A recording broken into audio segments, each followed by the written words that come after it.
Well, welcome everyone to Creation Life. We are glad that you're here with us. And we want to welcome those who are online at the different churches. We are partnering together with different churches, 10 different churches in the Chicagoland area, and people from around the world for this event. And so we're glad that you're with us. We do have a number that will get up on the screen later, and that number is for you to text in any questions you have, because we want to answer your questions as we go through this. This is a continuing series, and I'm excited for what we have in store. So for those of you who came and are live here at North Aurora, we have a little gift for you. And I briefly wanted to go through this and show you what you got. So the very first one, and I didn't even open it, is a notebook. You might have opened it yourself. It's a notebook where you can take notes and write down the wonderful things you learn through these meetings. Then you have a folder. And inside the folder, there are flyers. There's a study guide that you can do on your own that goes just a little bit deeper. And then the videos that we have for each of them. There are QR codes here you can scan to get the videos. And finally, there's a pen in there. We have our workbook, the journal. And this is a wonderful thing, a wonderful resource to have. And we use this as we go through these meetings. Ideally, a Creation Life program would last a longer time and give you time to interact and practice some things and feedback and everything like that. But tonight, these next 8 nights, we're doing a brief overview, hopefully getting you interested. And there are areas in here where you can fill out, where you can answer, and you can take advantage of the work that we're doing. So we hope that this is a resource that you'll use. We hope that this is a resource that is important to you. So those are the gift bags, and if you've come in, if you've registered, you should have one, but we're glad that you're here, and welcome. And so if you're online, if you're in the Chicagoland area and you want to come out tomorrow night at 7 o'clock, we invite you to come on out, and you can grab one of these bags too. It's not too late for that. All right, so who are we? Well, we are Hope Route. We are 5 pastors, and there's myself, we have Paul, Lo, Sammy, and Gabriel, who's not with us tonight, and Adrian. And we've gathered together. We started this over the pandemic, where we couldn't get out and do series in person. And so we gathered together and did them together online. And we had a lot of fun with that. And we wanted to continue and thought, well, why not make it in person as well as online? So this is a first for us. And I want to bring Adrian up and let him introduce the speakers, because it's not just us this week. We have some special guests who will come and share more. Well, good evening, everyone. I also want to welcome you in Josh's church, so feel at home.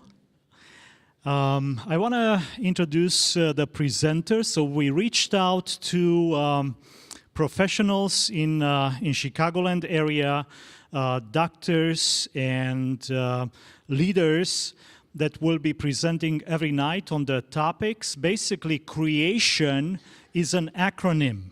So each letter will stand for the topic for the night. C for tonight will stand for, anyone? Choice. So C is for choice, and I'm going to let Josh introduce our speaker for tonight. So I'm going to go to the next, if we can have the next slide. Yes, thank you. So tomorrow night we are going to have Dr. Michai Tesseli. He's a cardiologist from Chicagoland, actually works for Advent Health. So he's going to be our presenter tomorrow night. On Sunday night, Laura Lucio. Anyone familiar with that name? Yes, okay, few. She's Matthew's wife. Matthew is the communication director for the Illinois Conference, and Laura will be, I'm sure, will be a lot of fun to have here on Sunday night. On Monday night, Dr. Ashwani Garg. He is from kind of like the north side of Chicago, also working for Advent Health. I know that Gabriel, the one that's missing from Hope Route, he knows him a lot better than myself, so he can introduce him a lot better that night. Next, please. Okay. So on Tuesday, Dr. Alfred Kambaki, he is the CPE supervisor and also works for Advent Health. So he's going to talk about trust on Tuesday night. On Wednesday night, we have Jenilyn Metcalf from Downers Grove. She is trained in psychology. She's a counselor. So she's going to talk about interpersonal relationships. On Thursday, April 17, we have Pastor John Remitera, who also has a master in pastoral counseling. He's going to be talking on outlook in life. And the last night will be on Friday, so 1 week from tonight will be on nutrition, and Dr. Christina Wells, she will be our speaker. Josh? All right. Thank you very much for that. And so we hope that you will get something out of each night, something that you can take back. And for those, we want to get people online because we do have multiple churches joining us. We want to ask a question and get them putting things in the comment section. So if you're here, you guys can raise your hand one way or another. But for those online, I want to ask, if you had to choose a dessert, you go up to the dessert table, and there's some ice cream on one side, or there's some fresh fruit on another side, what are you going to choose? And don't worry, there's no right or wrong answer, because the ice cream's vegan, plant-based, or whatever. Or not, if that would change your answer. It could be whatever you would like, the ice cream or fruit. Okay, so here, people who are here, if you would choose the ice cream, raise your hand. Okay? Are these the honest people? Is this what we're saying? If you choose the fruit, raise your hand. It does depend on the fruit, right? Like I would take some fresh passion fruit or feijoa or mango any day over ice cream. All right. Well, those of you online, hopefully you're entering that in the comments section, and we'll check that out and read those. So, our speaker for tonight is Teddy Griffin, and he is the Chief of Staff for UChicago Medicine Advent Health. And in this role, Teddy is responsible for assisting the regional president and CEO in the strategic development and growth of all Advent Health assets in the Chicagoland market, collaborating with the University of Chicago Medicine and a variety of internal and community partners to optimize the total network and care across the region. With more than 10 years of healthcare experience, Teddy started his career in leadership as a leadership resident with the Adventist Health System based in Roseville, California. He served in several senior leadership roles at Adventist Health, including Executive Director of Strategy and Director of Rural Health Clinic Operations, which was recognized as having top decile patient experience in clinical outcomes during his leadership. Teddy earned his bachelor's degree in public relations and marketing from Union College, now Union University, and a master's degree in business administration from Loma Linda University in Lynchburg, Virginia. He also holds several certifications in health recruitment. He's Lean Six Sigma Green Belt and Rural Health Clinic professional. Together with his wife, Addison, Teddy enjoys playing music, recreational sports, going on adventures with their dog, Lucy. Having recently moved to Chicago late last year, Teddy is looking forward to all the diversity of the people and food Chicagoland has to offer. And he's enjoyed the wonderful Chicagoland winter. So welcome, Teddy. We're glad you're here with us today.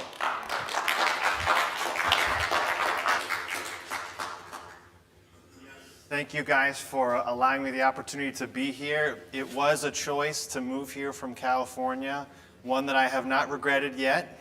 Thankfully, I've heard that this weather, the winter has been very slightly moderate compared to other winters. So I'm excited to see just how low can the temperature go.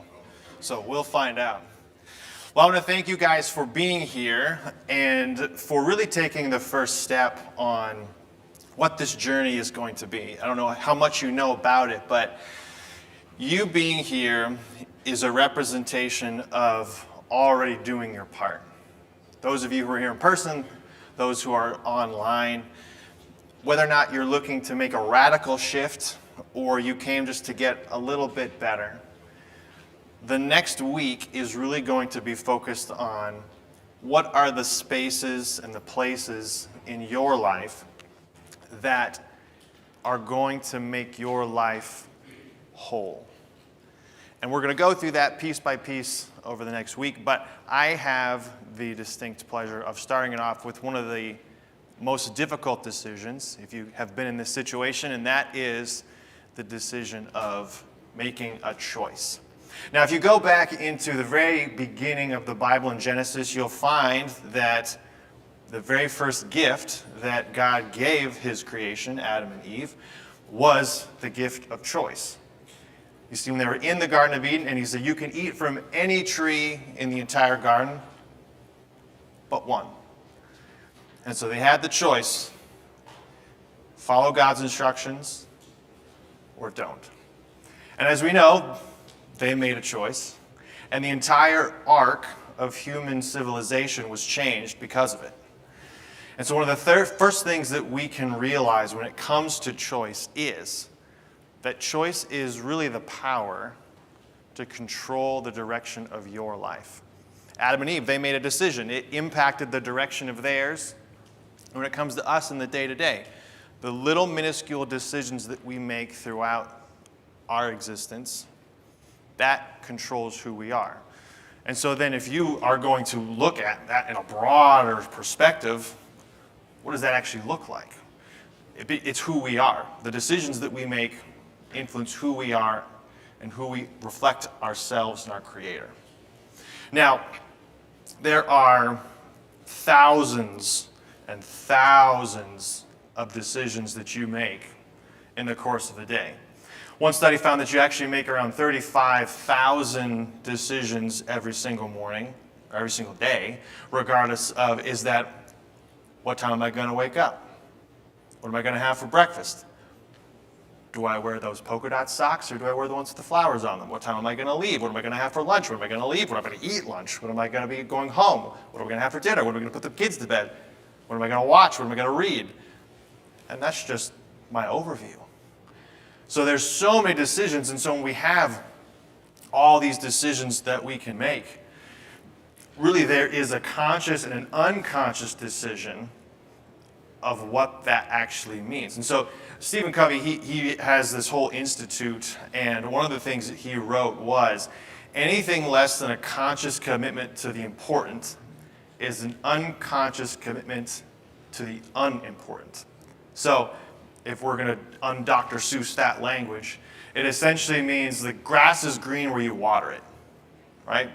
And so we actually have this in healthcare. We have a little idiom that we use sometimes, and that is, you permit what you promote. In other words, what you allow, what you make the conscious decision to allow and to happen, then promotes what kind of culture that organization is going to be.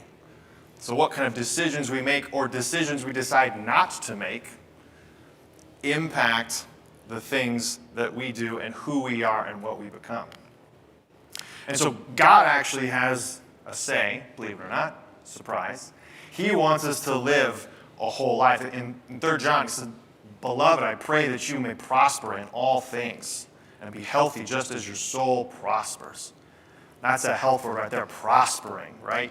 So feeling that you've got abundance, that feeling that there's more there that you can give to pour out. And so this is a mind, body, spirit calling to live a vital life in abundance. And so you then may sit there and ask yourself, okay, well then, what are the choices I'm making and what is the direction that then points me? What are my decisions communicating about myself and the person that I am? Or how that impacts me in the things that I'm doing and living? So there's absolutely some good news here. And that is that the first step towards that health, that vitality, that prosperousness is choice, making the choice to do those things. So the good news is that you have that choice. So let's take a little bit of example. Let's say that I were to go to Josh and I say, "Josh, spring's coming." I'm being told spring's coming, and it's going to start to get to be baptism season, brother. We're going to be outside in pools. We're going to be outside in lakes. So you got to start getting a little limber. You got to be able to practice your dunking, right? There's got to be a little back exercise, a little bit of lower body work. So we got to get you in shape. We got to get you ready. It's been a long winter. Now, if I were to go to Josh and I said, "Okay, Josh, here is your workout plan. You're going to do these things." And Josh says, "Well, can I decide to do this thing instead?" I say, "Nope. You got to do just this. Nothing else. No change." How likely do you think Josh is going to be to stick to that plan? Yeah, thumbs down, major. He's going to say, "Well, I don't really care what you say. I don't want to do that." So what we actually find is this actually translates to a number of different phenomena. Kind of the first being that the ability to direct and choose our will actually has benefits back to us from a health perspective. And 9 out of the 10 of some of the biggest leading causes of death can be tied back to lifestyle choices.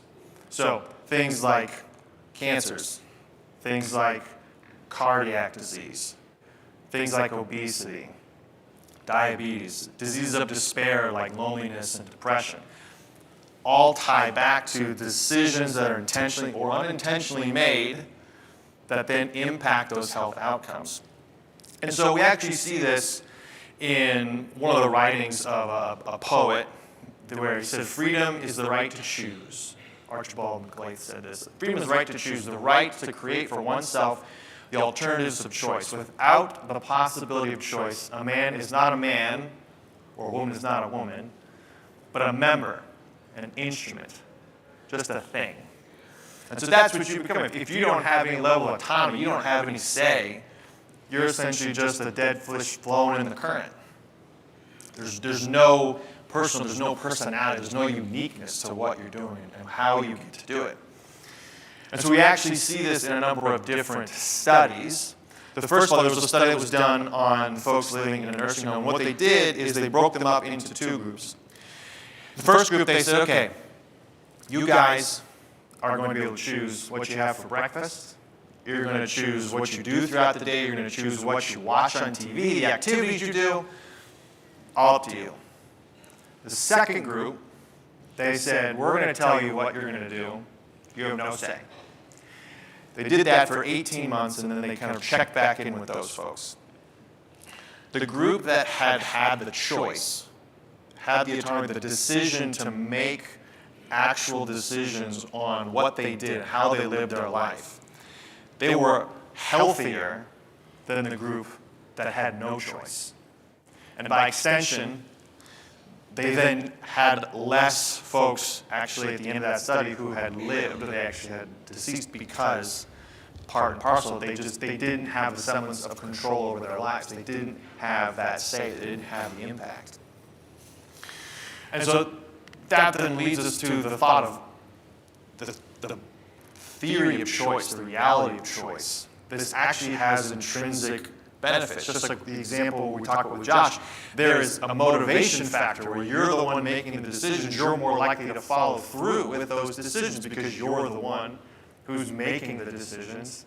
And so therefore you actually have a say and you want to do the things that you decide to do. Imagine that. And this is actually also outlined in another study. There's a Yale surgeon who was doing some study on patients and cancer treatments. And so he was going with these cancer patients and he said, okay, you can pick which way we go on treating this cancer.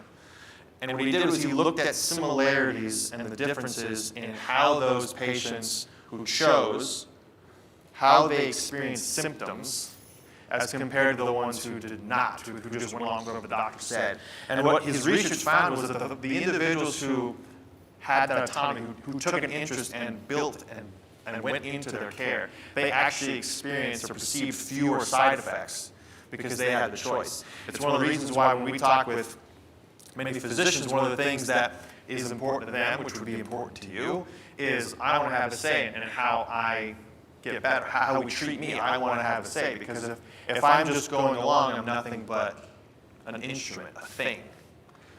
And so there's actually health connections. We are healthier when we make the decisions for ourselves. So the choice of happiness actually allows us to live a healthier life. Now, I talked a little bit about the good news. Here's the not so good news. There are a lot of choices you got to make, right? There are 35,000 we talked about before. And let's just make a real practical example of this. When was the last time you went to the grocery store? Have you seen how many cans and jars of tomato sauce there are? I mean, dozens of brands, dozens of flavors. How do you keep that straight? I mean, you go down there and it's just like as far as the eye can see, choices. You ever been to Trader Joe's?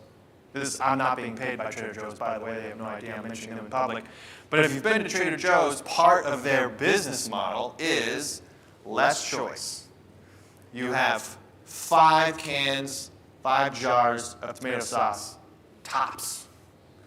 And it's funny, they actually did a study on this at the University of Washington. And they did this with toys and children. And so what they found actually is when there were less choices, the participants actually were much happier with the product and actually went back for the same thing again with much more joy than the control group who had all the different toys to choose from. They weren't as happy. So having too much choice gets a little bit tiresome, right? It just kind of overwhelms. There's a lot of things that we have to then sort through and sift through. So the impact of those choices is good. We know this, but when you have too many, it can kind of be counterintuitive to actually making the choice in the first place. So how do we get through that? So the first thing we could think about doing is just getting smarter, get more knowledge about it, right? Do some research. Back in Proverbs, they write, a wise man is strong, and a man of knowledge makes strength even greater. So what do? We read books, we read articles, we listen to podcasts, we listen to audiobooks, watch informative programs. I like this last bullet, use the internet wisely. You know, there's one of the things I think is interesting in this day and age, if you've been keeping up with it, is the use of artificial intelligence. And I don't know where you sit on the spectrum of artificial intelligence is here to help or it's here to hurt. But one of the things that I have read is that artificial intelligence is going to make research much faster and much more digestible than it was in the past. But the key to doing that is if you're going to ask it to do that. So if you're asking for research, one of the things that I'll do is I'll ask for sources. So source your material. Give me the citation for where you're getting this information. So that way I can trust but verify that the information is correct. But we have all these different things and resources at our fingertips to help inform the decision. The second thing that we can do, knowledge is the first. Second would be reason. So you'll notice Isaiah says, come, let us reason together. Keyword being together. So when we are grabbing other folks and we are coming through and we are applying these principles and the values that we have and we're acting that, what's that gut reaction to things? How do we think this is supposed to be? Balancing that with our knowledge to create one whole picture for ourselves. So how do we then sharpen that reason? How do we exercise that reason muscle? Well, the easiest thing to do is take a class, philosophy. There's actual debate classes to help with the reasoning, being able to see both sides of an argument and being able to work through what each side's validity is so that you can see how that might impact your opinion. And the next thing you can do is talk to someone else. Bounce your ideas off someone. And I know in this polarizing environment, sometimes we want to kind of cocoon ourselves up with people who are exactly thinking like us, talking like us, speaking like us. But one of the things that my dad actually has taught me is there's validity in every opinion. The way that it is communicated may be wrong. The intention, I think, for most people is right. That where they're coming from is coming from a place of they're wanting to help or they're scared. That there's similarities, if we can find the similarities in someone else, the delivery, how we get there may be different, but the core value is the same. So surrounding ourselves with folks to kind of check ourselves on that is important. Now, one of the key things that we're kind of glossing over with all of this talk is, okay, there's choice. I get it. I get a choice. How many times are you going to say choice tonight? But what about if I promise you no choice? This is not up to me. There's nothing I can do that could possibly impact my situation. I'm just along for the ride, and I'm hoping things work out. Well, surprise, there's a research study done on that. And what happened is Seligman did a study back in the 60s, mid-60s, in which he would take a number of dogs, and he would, with some of half the dogs, apply a controlled shock to them, but wouldn't give them a way to escape a box, and would do that every so often. Control group would get a shock, but they would have the ability to escape. By the way, this research study got horrible reviews from animal rights activists. So he did not do it again.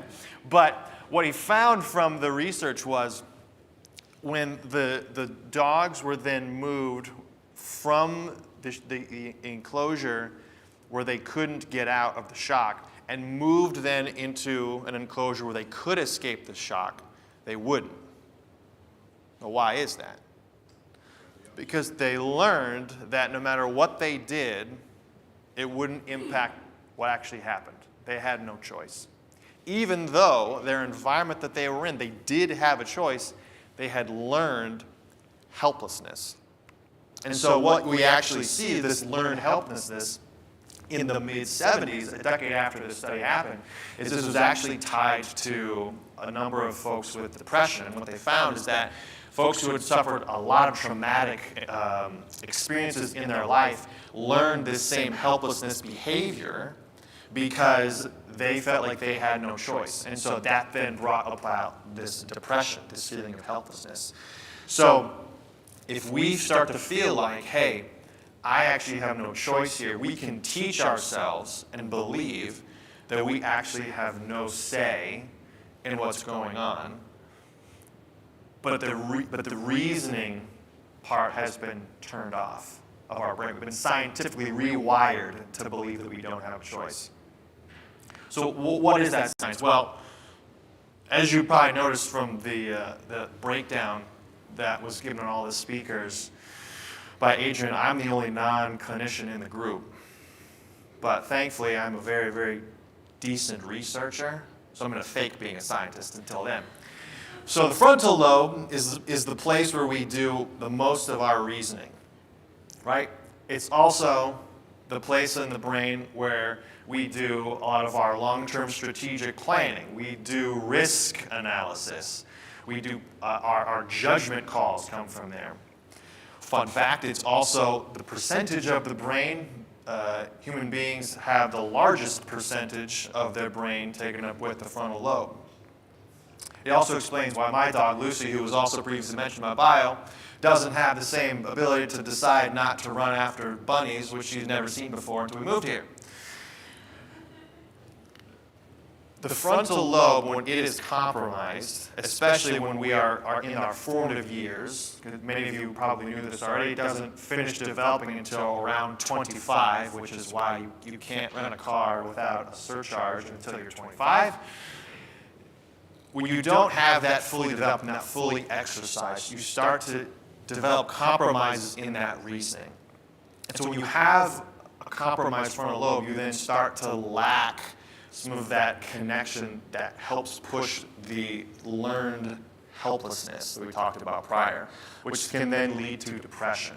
And if we're tying this back into wellness, what you actually see is you then start to see the loss of the ability to do understanding, increasing the chances of risky behaviors. Even though we know things aren't good for us, it doesn't really matter because our reasoning is compromised. We've lacked the restraint to do otherwise. So our brains are literally telling us, yeah, I get it, but this feels better. So, coming back to where we started, right?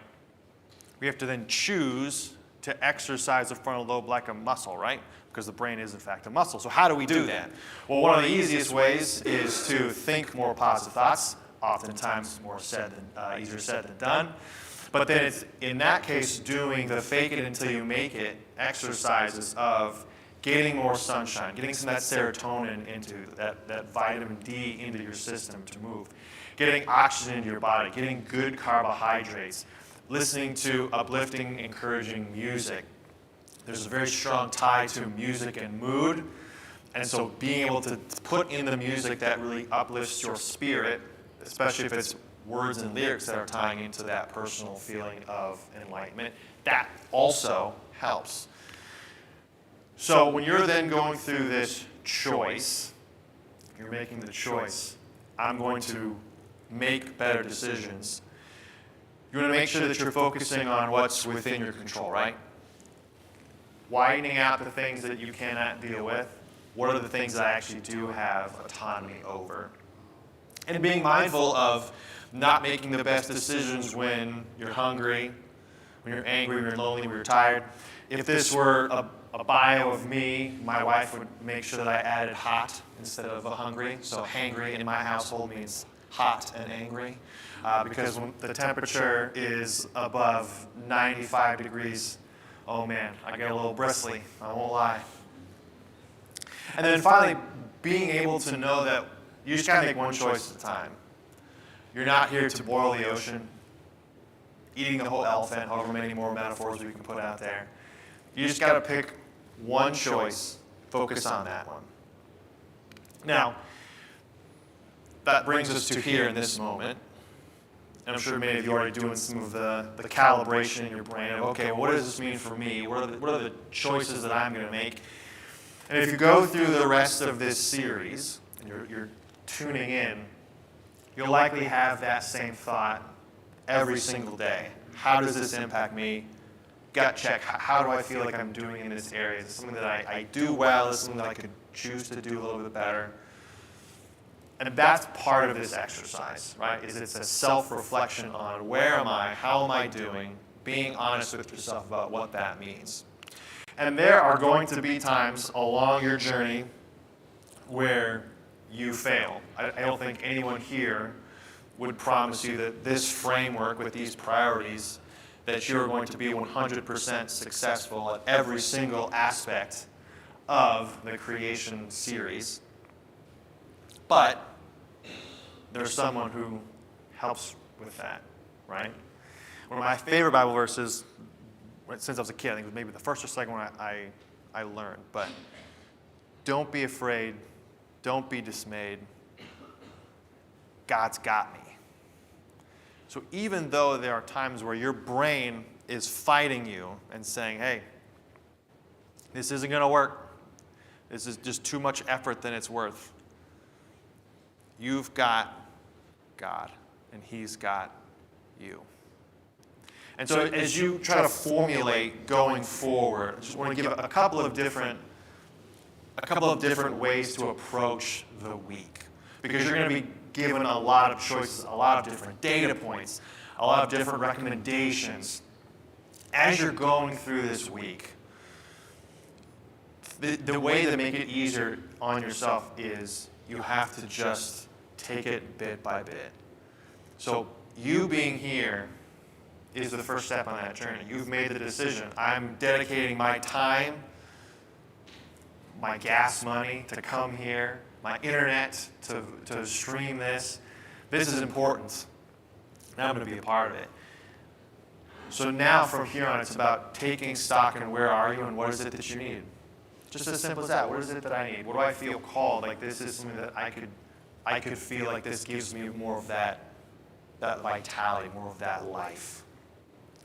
And then from there, it's just a matter of saying, okay, here are the top 2 things, top 3 things most. These things that I want to make sure that I'm prioritizing. How am I going to get there? So giving yourself a little bit of an action plan to how am I going to accomplish this. And then finally surrounding yourselves with people who are going to encourage you, people who will hold you accountable. If you follow the Blue Zones methodology, if you've heard that coming out of Loma Linda in California, Blue Zones, one of the reasons that Loma Linda is such a very specific Blue Zone is because the Adventist community there, they're just like an ant farm network. They have so many connections, and everyone knows everyone, and you're willing to go on a walking group with this person, a Bible study with this person, and they've got this cooking class, and everyone knows everyone. Like surrounding yourself with a moai, as they would call it, that life group. That's what helps make it easy. Bearing each other's burdens, right? Making it easier to help one another so that way we can experience that life. And one way when you're goal setting and you said, okay, I've got my 2 or my 3 things, these are what I want to focus on. To, again, make it easier on yourself. Follow this kind of goal setting methodology. It's called SMART goals. So you pick something, give yourself a reasonable, realistic timeline for which you're going to accomplish something. So whether or not that's, hey, I could absolutely use some more steps in my day. And instead of saying, every day I'm going to walk 10,000 steps. That may be a lot for you, and that's fine. That's a lot of steps. So maybe start less of, hey, I'm going to start with 5,000 steps. Make it easy on yourself to where you don't have to feel like you've got this insurmountable goal that you've set for yourself. If you don't, you're a failure. Work up to that level. So making it something that's attainable and that's reachable. And working with Dr. Reed, who, if you have the book, she's one of the authors on that. And so with talking with her about this, she is the absolute embodiment of vitality and prospering in every sense of the word. Does she still get stressed? Absolutely. Does she have days where things don't go as the way she would plan? Absolutely. Are there days where she fails? Absolutely. But one of the things that she wanted to make sure that I mentioned was, and I made sure I put it in quotes because she's way more articulate than I am. I mean, she wrote a book for crying out loud, was focusing on the journey and not the destination. The day by day. Consistently press toward the mark with challenging yourself to do more than you think that you can. And when I was talking about that, I just thought about that, the verse in Corinthians that says, God's strength is made perfect in weakness, right? When we can't do more, He helps fulfill us with His strength. Our bodies are fearfully and wonderfully made, capable of more than we can ask or think. And if we choose to say yes to God's principles, we will have abundant life. So here today, you're sitting right here at the precipice. Whatever this week means for you, whatever you're looking to get out of it, you're not stagnant. You're not stationary. You have the ability and the choice to create a life more abundant and to live a life that is prosperous through Jesus Christ. Thank you, guys.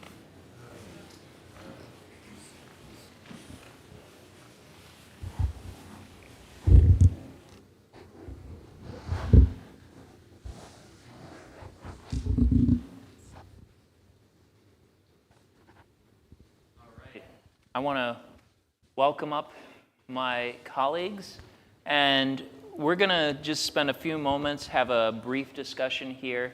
But first, I want you to go around and introduce yourself. You can give a shout out to your churches if you want.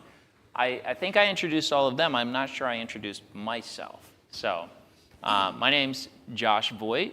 I'm the pastor of the North Aurora Seventh-day Adventist Church, where we are at today. My name is Adrian Amarande. I'm the pastor of the Joliet Seventh-day Adventist Church and also the Addison Romanian Church. My name is Paul, and I'm the former pastor of a 4-church district for Illinois Conference. I'm now employed with Advent Health as the manager of spiritual health for the Glen Oaks Hospital. Good evening, everyone. How is everyone doing? So my name is Samuel, and I have the privilege of serving 3 churches in the area. One is in LaGrange, one is in Burbank, and the other one is on the north side of Chicago. It's called the Lakeview Seventh-day Adventist Church. And I want to say hello to all my members who are watching here. All right. Well, we're glad that you guys are watching online, and we are going to have this brief discussion and have some question and answers. So you should see up on the screen that phone number. Go ahead and text your questions in. If you're here live in the audience, you can text your questions in. We'll have those for later. But I wanted to start by asking you guys a question. When was the last time in your life when you were confronted with a serious choice about how to care for your wellness? What was the process that helped you make that decision? Well, I can start last night. Because I struggle going to bed on time or at a reasonable time, right? So what happens if you go to bed late? How's the following day going to go? Not so good, right? So, pray for me because it's still a journey in my own life that, I need to be in bed and sleeping by, hopefully 10:30, 11 o'clock. So, it's still a challenge, and I'm not sure that I have a process that I can deal with it in a healthy way yet. All right. Anyone else? I'm struggling with a slower metabolism. Anyone else? So I realized that if I do my 5,000 steps or more, I sleep better. And I'm rested the next day. So also if I don't eat after, let's say, 5 p.m. Yesterday was my youngest son's birthday. So I came home after 5 o'clock. We had a cake and we had to wait for a little bit. So I ate that slice of cake around 8 o'clock. Do you think I felt it? I did.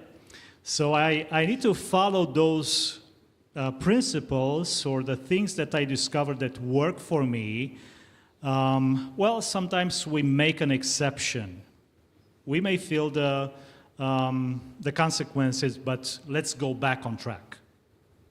All right. I would say for myself similar and lifestyle change. So this year I'm 58, and for the first time in my life, I'm feeling older than the numbers. So sciatica strain and back pain and all this whatever, man. So I decided, I needed to lose some weight.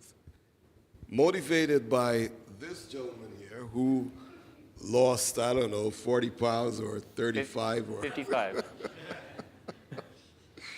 And we like to, we actually are also, as a group, we have a motorcycle team. Well, 3 of us here. I call it Road Rash, and we rode around the lake a few years ago.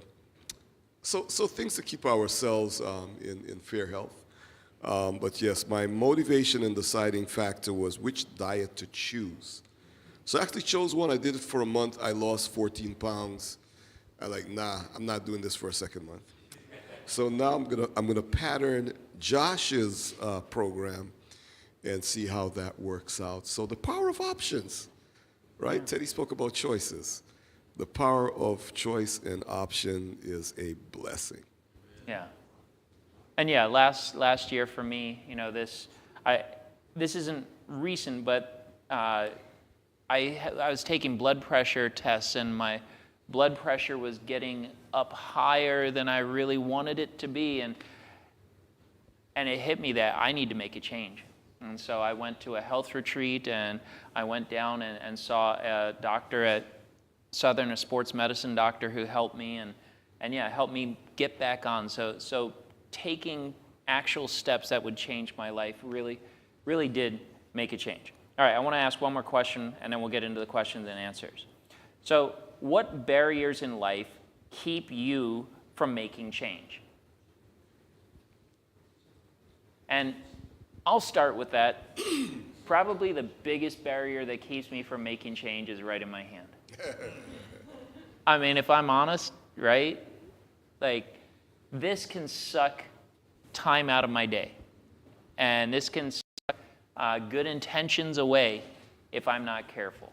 And so this is my biggest battle right here.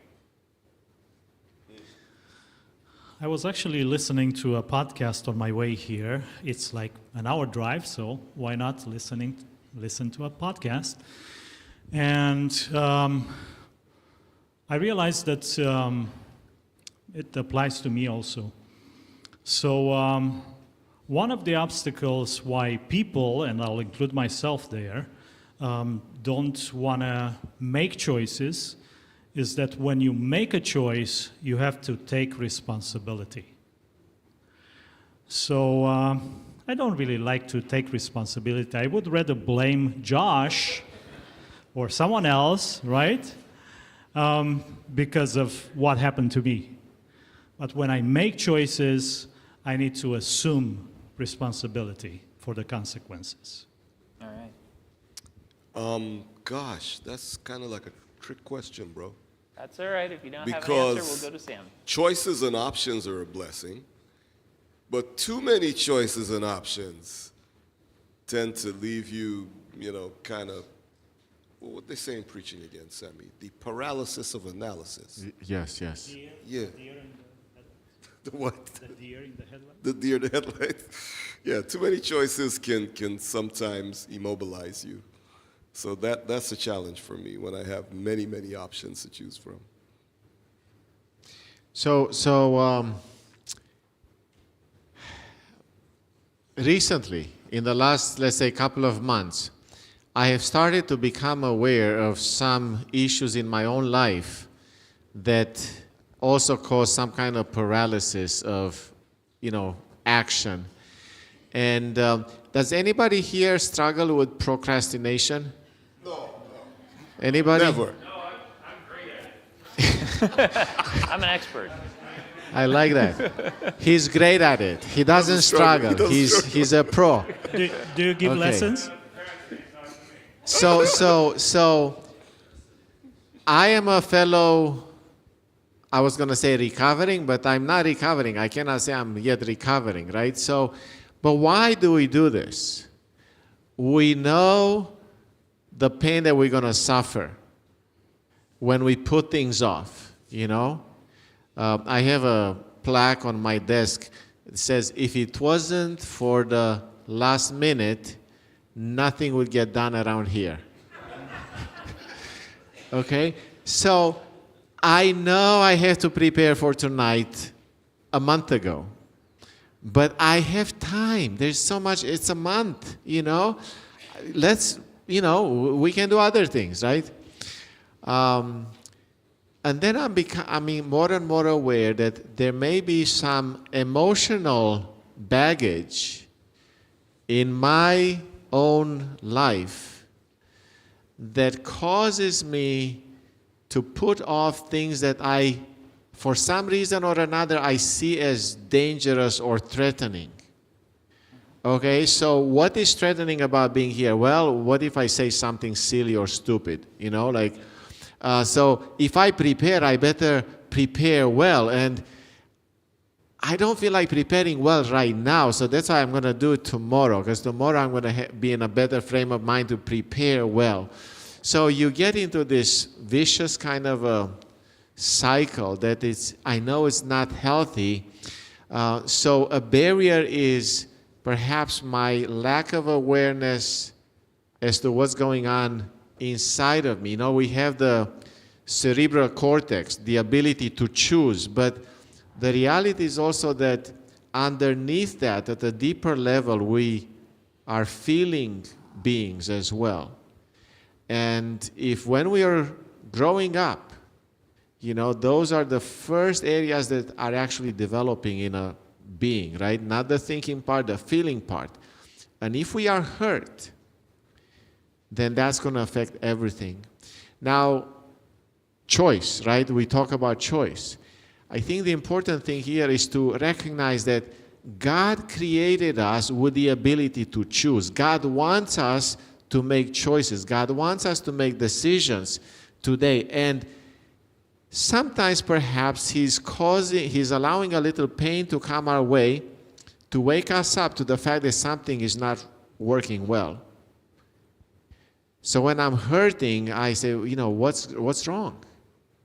And God can come alongside, and through friends and through church members and through fellowship and community, you know, we can come and we can receive some healing through this mysterious work of the Holy Spirit as well, and also through making some choices to, you know, open up a little bit. I hope it makes sense at least to one person here. All right. And I've just got one more brief question. We're pastors, so we can speak a long time, but you guys have like 30 seconds. I'm going to 10 seconds to answer this question each, okay?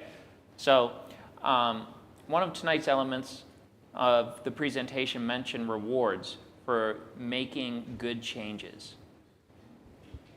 Sometimes our go-to feel-good rewards might be, let's go get ice cream down the street or something.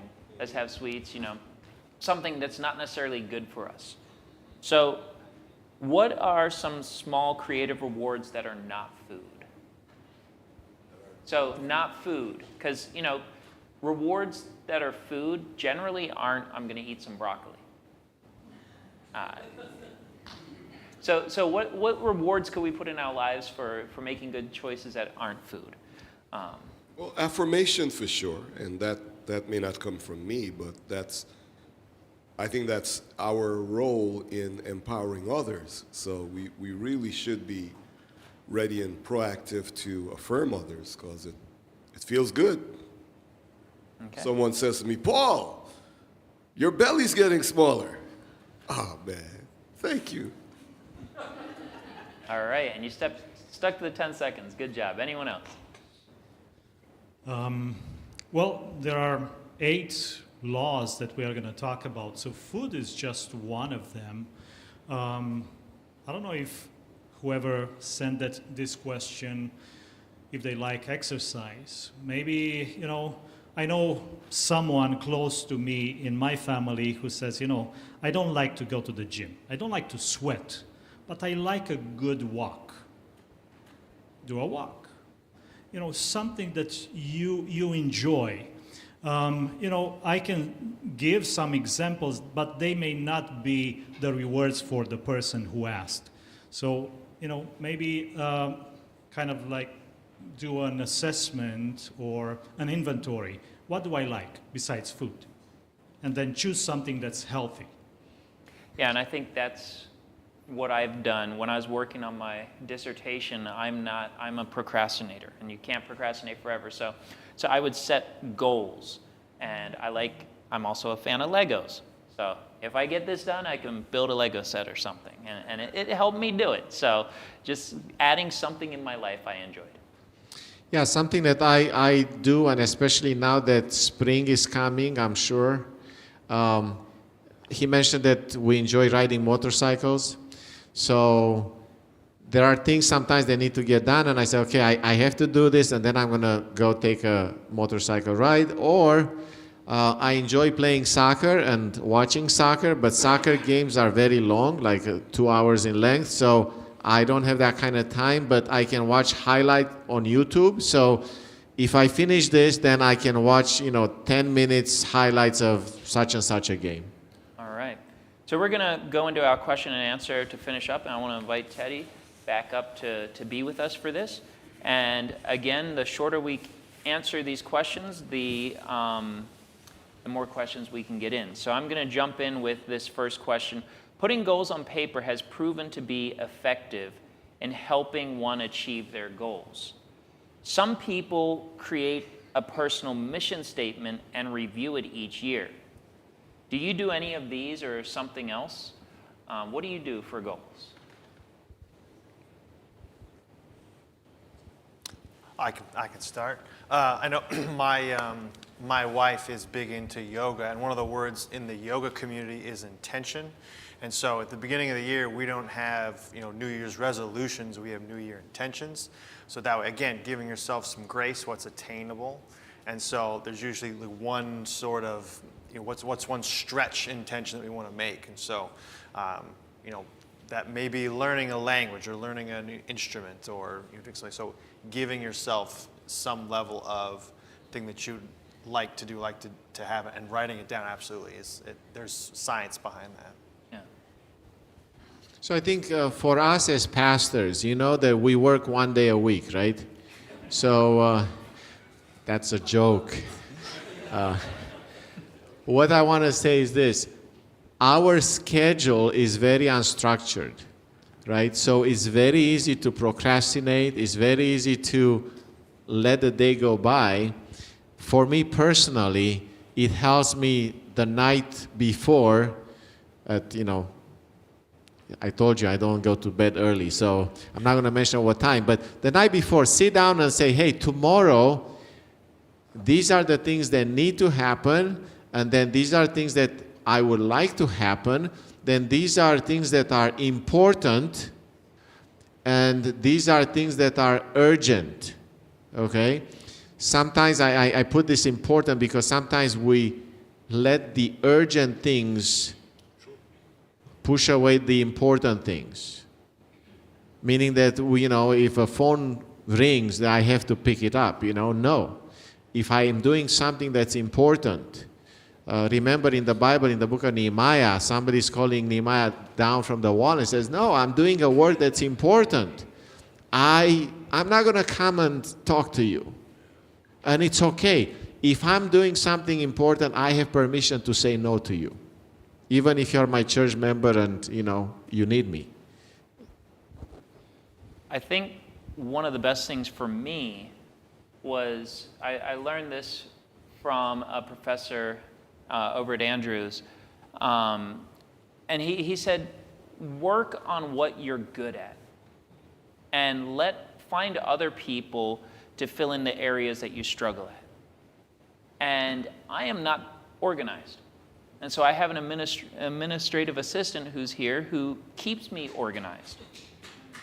Thank you. Yes, thank you so much. And my life who is before, she? Or he? She's here somewhere. I can't see her right now. She's here. The person who said has procrastinated? No. But my life before I had her, I spent the majority of my time trying to organize my life, trying to get phone calls scheduled, visitations, and really was inefficient in doing ministry. And so when I was able to give organization to someone who's good at it and focus on other things, I've never been busier in my life. But my ministry is productive. I can do what God called me to do. And so that's what I would say is, if you're having trouble making decisions, try to let some of those decisions go to the areas that you're weak at. let other people help you in those areas. Build a team, build a community that can build up those areas so you can work on what you're good at. Maybe one quick example. Instead of saying, this year I want to do 10,000 steps a day, go with this year I want to be more active.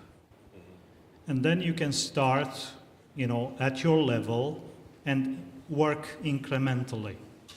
Add more. Or, and then it gives you more choices. You can add a sport. You can add something else that is part of that being active.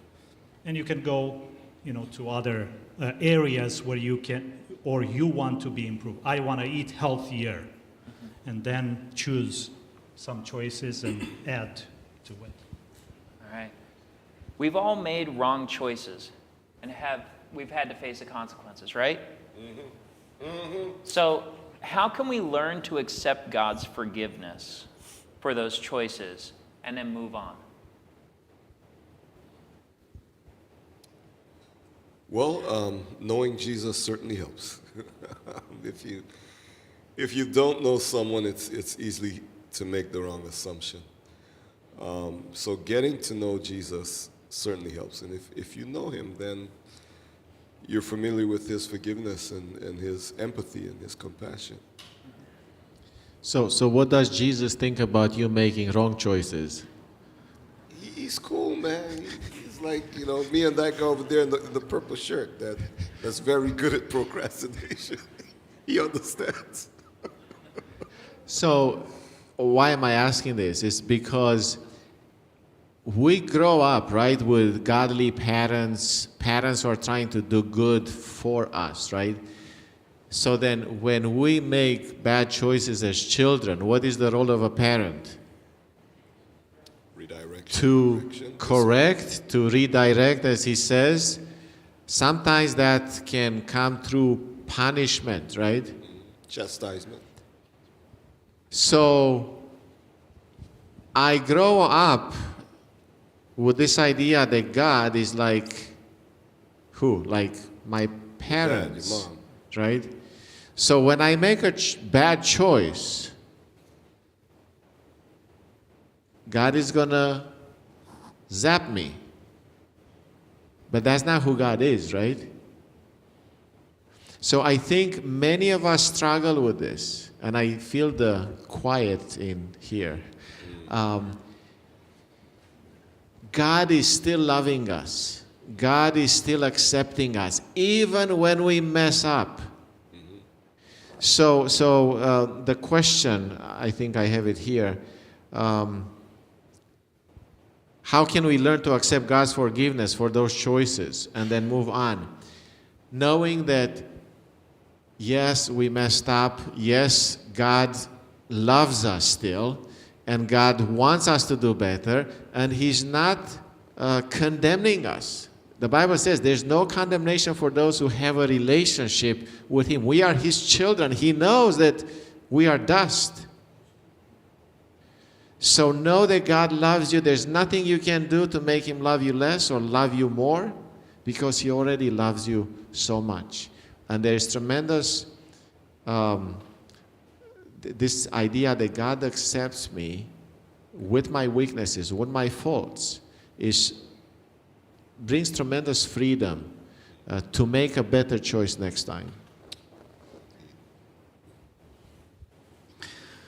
Can I reference another podcast?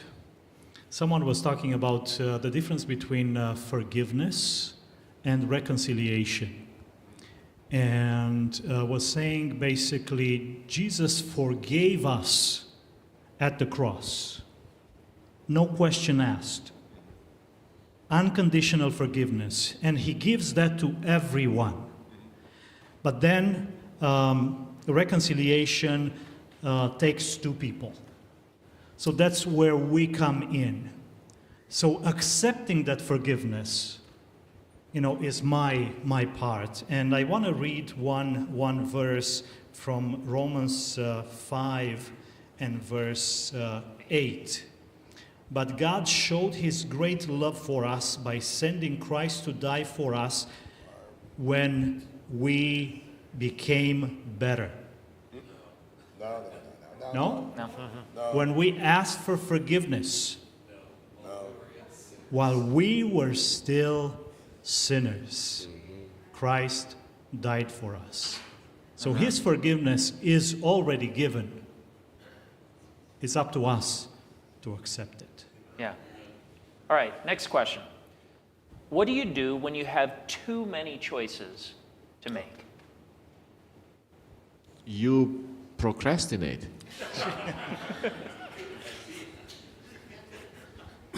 Yeah, but we're trying to come out of here better.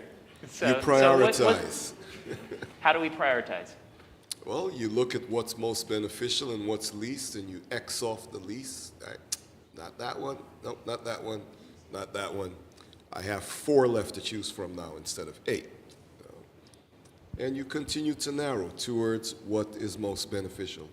Prayerfully, of course. Okay. And I think a lot of it also is giving yourself permission to have things not work, right? I think in the, so many articles are the best toothbrush. That insinuates that they are not the best toothbrushes and you may have it.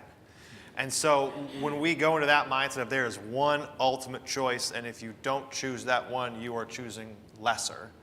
I think we need to give ourselves the permission to try and fail or try and not like, and be able to give ourselves the flexibility to say, okay, as long as I'm still moving, that's still progress, even though I may not be doing the thing that I thought. The act of still making the intention, the action, is still progressing yourself forward.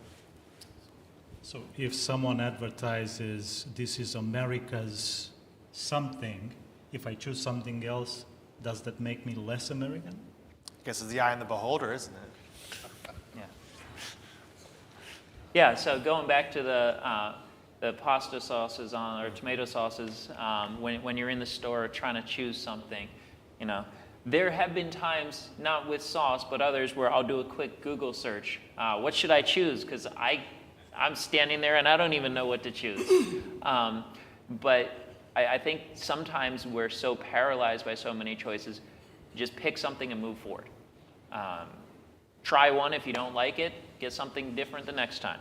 So. Or, you said you Google, but I also look at the reviews, what other people experienced.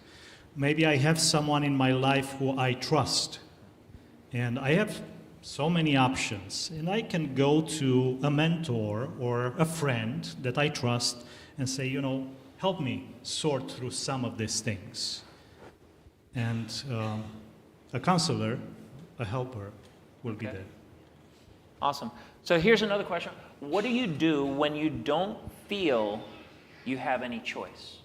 Like, we talked about maybe a dog that doesn't have choice, but what do you do when you feel like you have no choice? You're in a situation and you feel like there's no choice.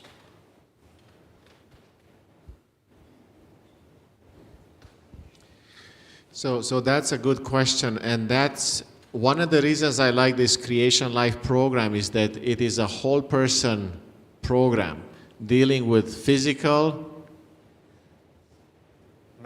mental and spiritual, yes. Physical, mental, and spiritual.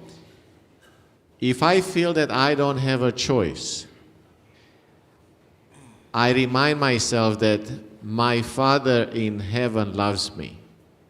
And although the situation, the way I see it, has no solution, God has a solution, and I make a choice to trust Him. I make a choice to allow Him to deal with the problem, and I make a choice the decision to surrender my life to Him. So anybody here remembers that serenity prayer? Do you know what I'm talking about?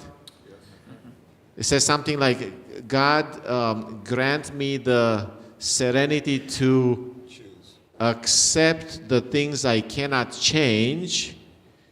Give me the courage to change the things I can, and give me the wisdom to know the difference.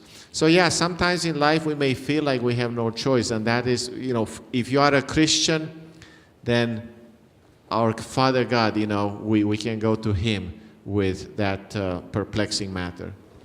Well, in the example that you just gave, help me to accept the things I cannot change. Even that is a choice, the attitude that I have. I cannot change the weather, right? It's not spring yet.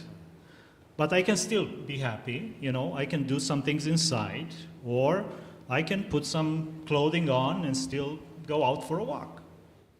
So my attitude, I have that choice still.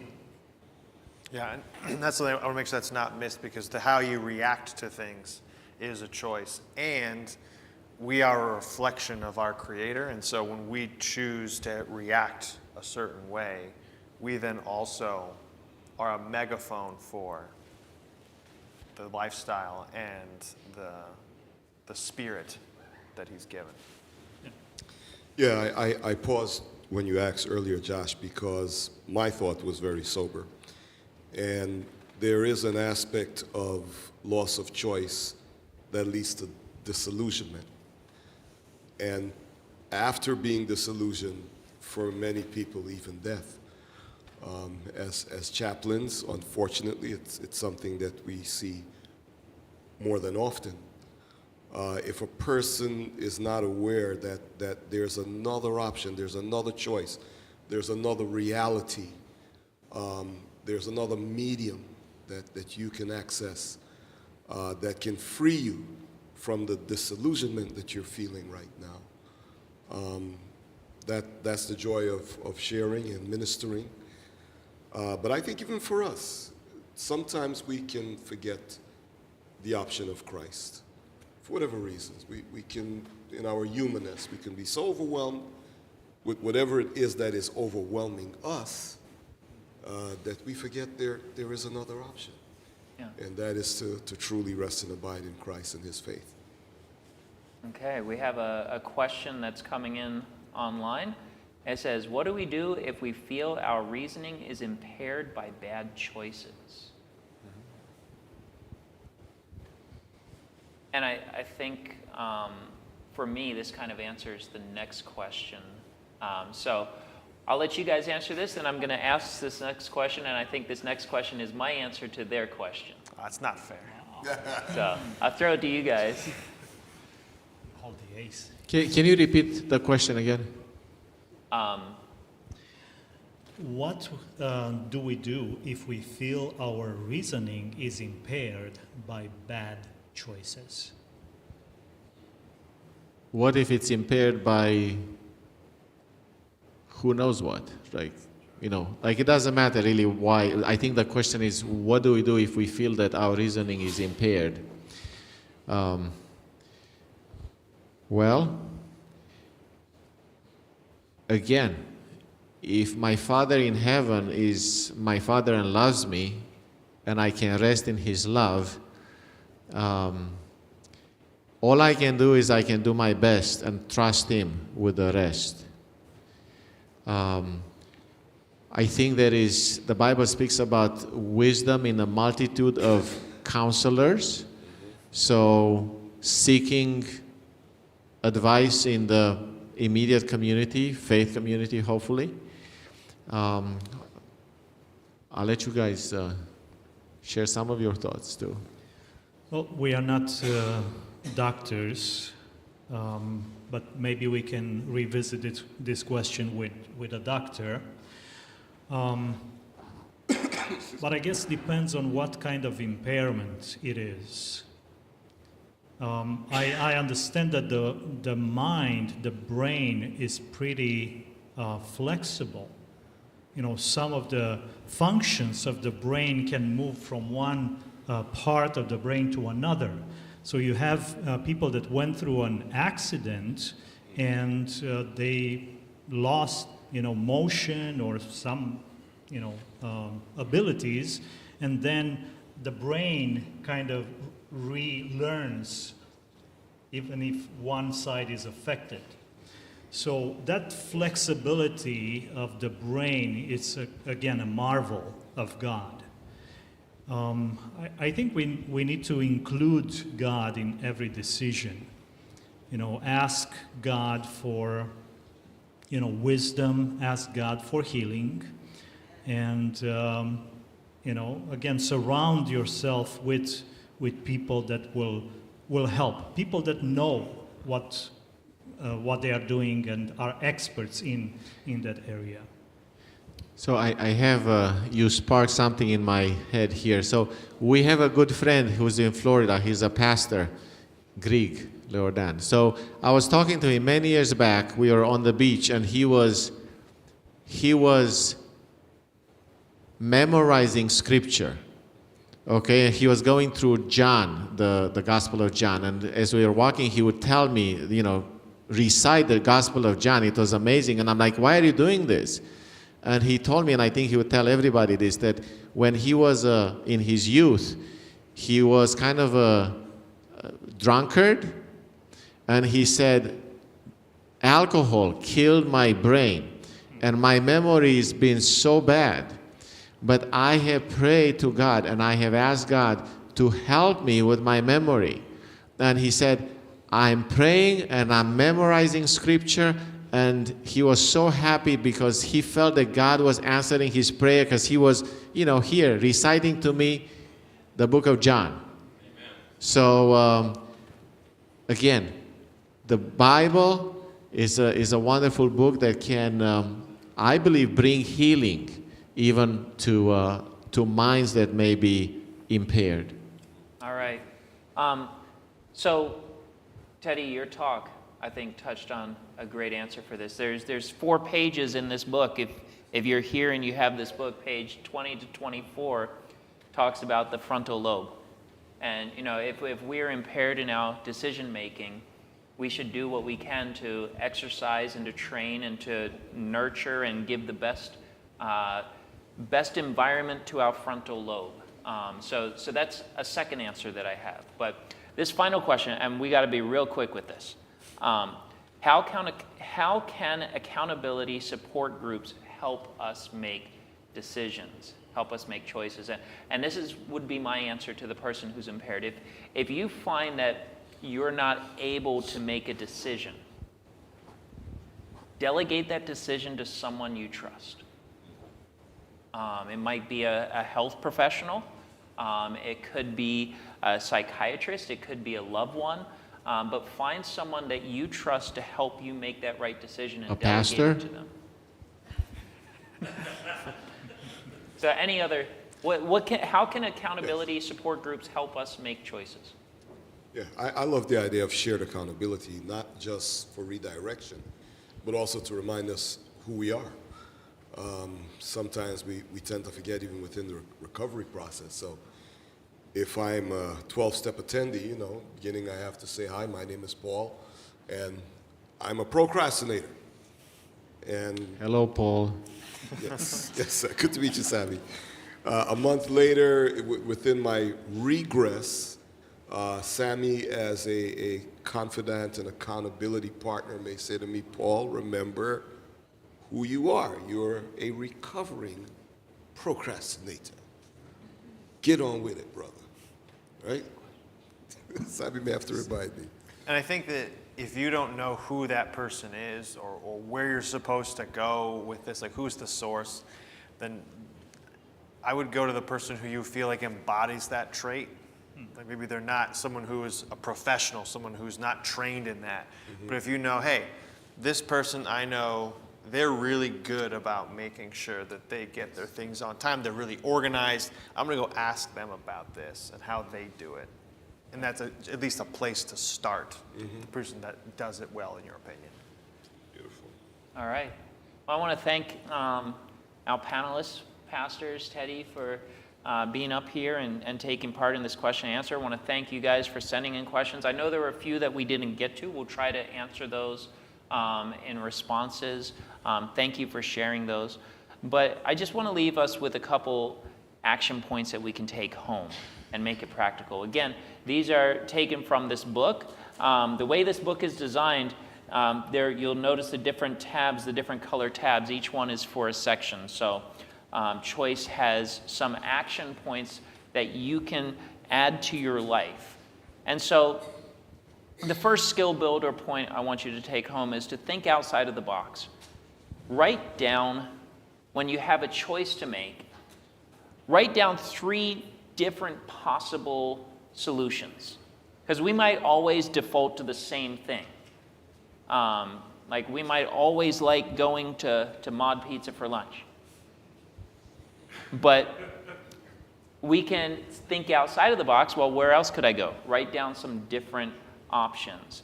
So that's the first skill builder. Try to make decisions when we get stuck in ruts, and try to think outside. Try to broaden your horizon. The second skill builder knowledge is knowledge brings power. That we should be increasing our store of knowledge, doing what we can. As it was mentioned in the presentation, instead of just doom scrolling on the internet, read an article, listen to a book, learn something new. Keep adding knowledge to your brain. The third skill builder exercise is to exercise your intellectual muscle. So sometimes we come to decisions and we don't have all the knowledge we need. We don't have all the information we need to make a choice. So what do we do in those moments? And in those moments, we need to use our reasoning and principles, the common sense, to help us make decisions. And so we want to build our common sense. We want to build our principles. We want to build our reasoning. And for me as a pastor, a great place to do that is in the Word of God. That helps guide me. So when I don't have all the information, I rely on that tool set to help me make the best decision I can. And finally, step 4, and we talked about it, is the frontal lobe. Skill builder 4. How we watch, read, listen, eat, drink, what we do, all these things affects our frontal lobe. And it affects that judgment portion of our brain. We want exercise. We want good food. We want rest. We want water. We want sunshine. We want the creation in our life. And so take some of these. Try some out. See what you can do. We have some books that we want to share with you at this time. So I don't know if Adrian, you want to speak to those? Well, at the end of the chapter for tonight on choice, there are, I believe, 44 resources listed there. And we got 3 of them, 3 books recommended by our speaker. So you can see them on the screen. You can write them down. But I also want to give out a book. Teddy mentioned it earlier. Dr. Reed is one of the authors. So it's the book based on this book, the whole program was basically built. So we have one that will give out every night. So choices, how can we give one to, I don't know how many people we have here. Let's do this. Let's see who made the hardest choice to be here tonight. Kind of like a sacrifice, or had a really compelling other choice, and they chose to rather be here than going somewhere else. Any takers?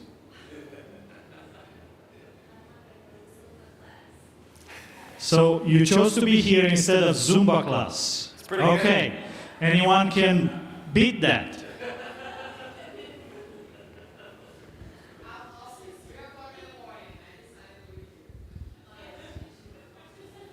Since 3 o'clock in the morning. Okay, good. Anyone else?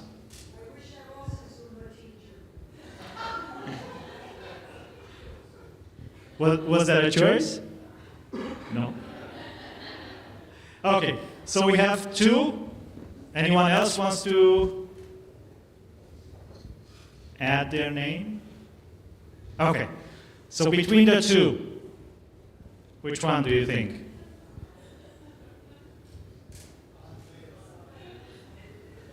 Let's not procrastinate on the decision. 3 o'clock in the morning, sounds good. How many are for the 3 o'clock in the morning? Okay. How many are for the Zumba class? 3 o'clock in the morning is? What's your name? Welcome. All right. And again, we want to thank you for coming, for joining us. Please come back again tomorrow night, whether you're in person or on the live stream. Please join us again tomorrow night for rest and continue this journey. Take these books, use these books. When you come back tomorrow night, we'll have another study guide that's in the folder. We'll have another one for you. Teddy, I want to thank you so much for coming and being with us. Guys, thank you for being here. And I just want to leave you with a blessing.